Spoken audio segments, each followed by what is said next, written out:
Welcome to Profit First Nation, the official podcast for entrepreneurs who are operating their businesses in the zone of permanent profitability.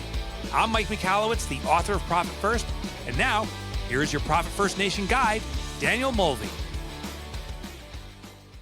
Hello, my entrepreneurial friends. Today's episode, we are going to talk about the 3 slippery slopes that you need to be cognizant of and make sure that you are not falling victim to letting the profitability of your company bleed from these 3 slippery slopes that just kind of take it and you just ride with it and then go, what happened? These slippery slopes all relate to probably the largest expense category on your income statement or your profit and loss report, and that is payroll. Yep, we're talking employees, we're talking payroll. The biggest expense on most businesses' income statements and profit and loss reports is payroll, and that is employee related, right? And it's how big your team is and who your team is. So the 3 slippery slopes that you need to avoid, number 1 is you need to be cognizant of what the cost of a mishire is, because I too often see employers hire people by half-assing their recruitment and hiring and saying, well, they seem good enough, we'll give them 90 days and we'll figure it out. Usually after those 90 days, they didn't figure it out and you really did make a mishire. So when you hire someone and think, oh, we'll just give them a 90-day probationary period, that's the sign right there that you shouldn't be hiring them. Because if you do make a great hire, they should hit the ground running. They should be going 60 miles an hour on week 1. They should be going 70 miles an hour by week 2. They should be at 100 miles an hour by like weeks 5 or 6. You don't need to give someone 90 days. You want people who are ready to go out of the gate fast. So if you do make a mishire though, let's calculate the cost of a mishire. Now, I know you could Google it, but I'm going to break it down for you how I get to the cost of a mishire. And in this case, we're going to say that the cost of a mishire is $23,000. Yeah, the cost of one mishire on the modest end is $23,000. How do we break it down? Well, if you're paying someone $25 an hour, $25 an hour times 40 hours a week times 90 days equals $12,000. So right there, it's $12,000 in just salary. Then we've got to add another 20% on that $12,000 for employer taxes and benefits. So that's another $2,400 added on to the $12,000. And then what about your time? What about the time of the other people in your team that were involved in the recruiting, the interviewing, the hiring process, the training and onboarding process? I mean, let's just put that at a modest $5,000. Okay. Then one more piece to the equation is lost customer confidence. When you have someone who's not a 5-star fit for the role, who's kind of muddling along and such, you're going to lose some customer confidence. A ball is going to get dropped. Something's not going to go well. And you know what? That's going to be worth probably $3,600 in lost customer confidence. So how did we get to that $23,000 in the cost of a mishire? $12,000 in 3 months of wasted salary, $2,400 in employer taxes and benefits, $5,000 in onboarding and training and recruitment and hiring time spent by you and your team, and another $3,600 in lost customer confidence. So make sure that when you make a hire, it's not a, well, maybe they'll work out kind of thing, because that's your answer right there. It's not to hire the person. If you get this kind of high pitch, well, maybe, then please don't make that hire. Go back, cast a wider net, go fish in other ponds, and find that ideal 5-star fit employee for the role, and then avoid the cost of a mishire going forward.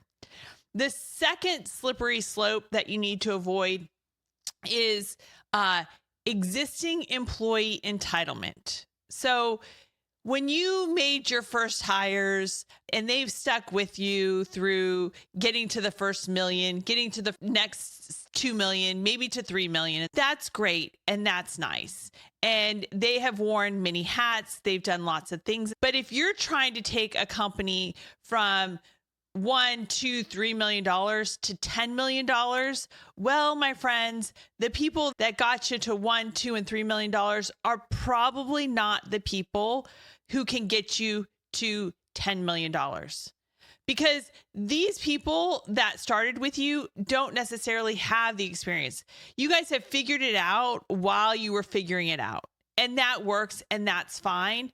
But no one at a company of any size should be the linchpin to your company that you can't live without. So if you have people who feel threatened when you try to bring in other people who have more experience, who are savvier, who have done the things that you want to do going forward, and they've been at the places that you want to take your company to be, then you shouldn't be beholden to employees who feel entitled that, hey, I've been around here the longest. I should be the vice president.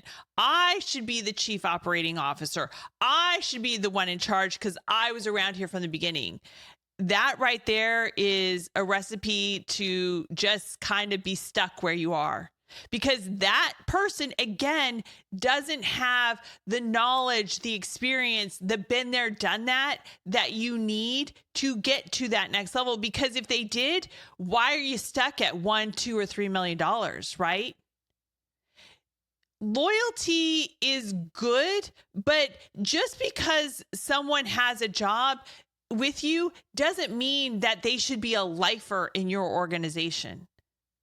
Some people want to grow and that's great. And some people just like being comfortable. So I too oftentimes see those people with entitlement that I've been here the longest. I'm entitled to the next big role. I'm entitled to a raise now. I'm entitled to make more because I've been around the longest, are the people that are the wrong people for your organization.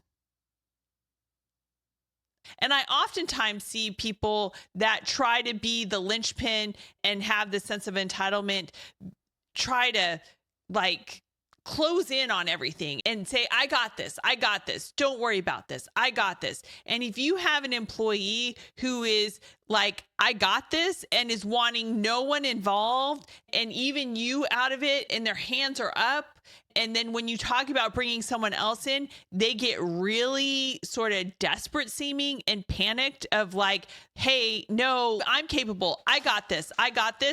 That right there is a red flag that they're hiding something.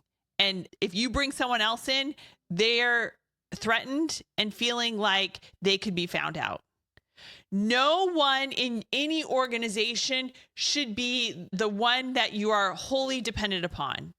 You should be able to let anyone go at any time and be okay. Yeah, it'll be rough for a week or so, but you should be able to recover from that. Because whether that person leaves because they take another job or something else, something tragic could happen. And that person could be gone because, I mean, the proverbial they got hit by a bus tragically story. That's why you need great people in your organization who are not going to have this sense of entitlement, not have this sense of, I've got this, I'm in control, I'm not going to share with anyone, I'm going to keep this all a secret so that you're dependent upon me.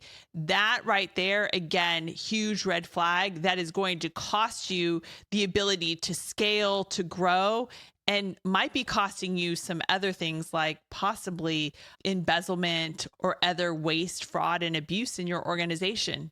Again, I'm speaking from the experience of working with hundreds of companies and entrepreneurs over my 25 plus years of being an entrepreneur and a consultant. Then the third slippery slope to avoid is failing to hire to scale to new heights. So If you have a vision that you want to take your company from 1, 2, 3 million to 10 million, well, then you have to hire people who have been where you want to go. And those people can help you bring up your processes, your systems, your selling, your marketing, your scalability. It has to be someone who has experience. So do not be afraid to hire people who are more experienced than you. The thing is they're not a threat to you. There's very few people in this world who are crazy enough to be entrepreneurs. Most people don't like the risk that we as entrepreneurs thrive on.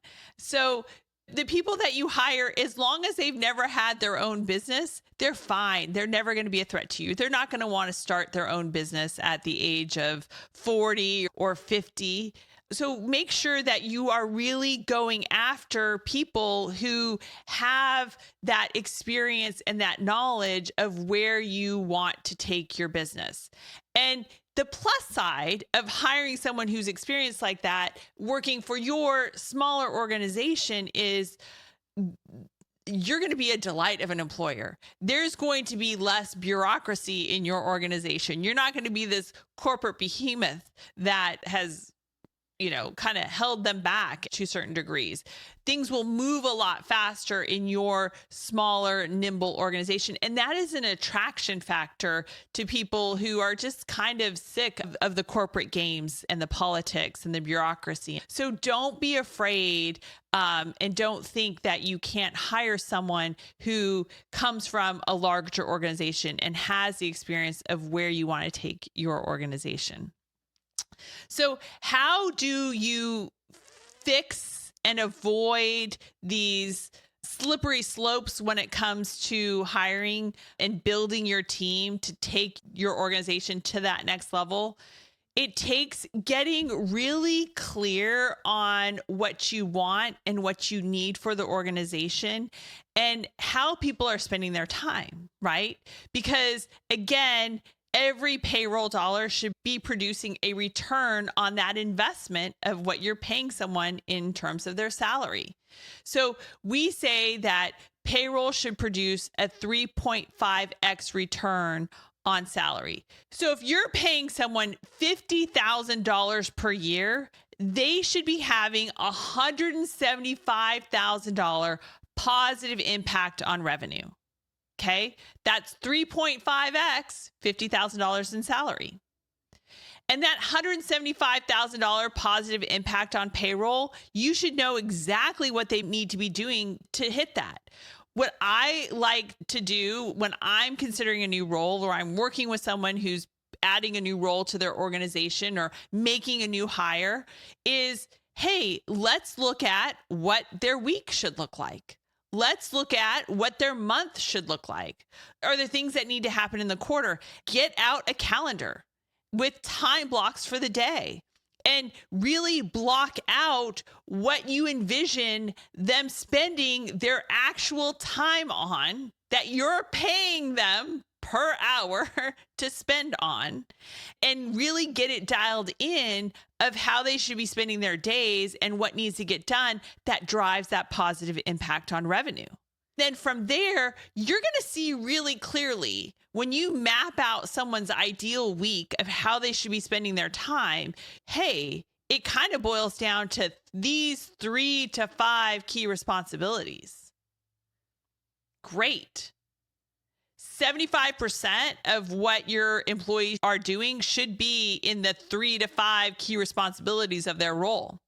And when you have those 3 to 5 key responsibilities, then we're going to quantify what success looks like for each of those responsibilities. You're going to quantify it with a number or dollar value, a percentage, a time frame.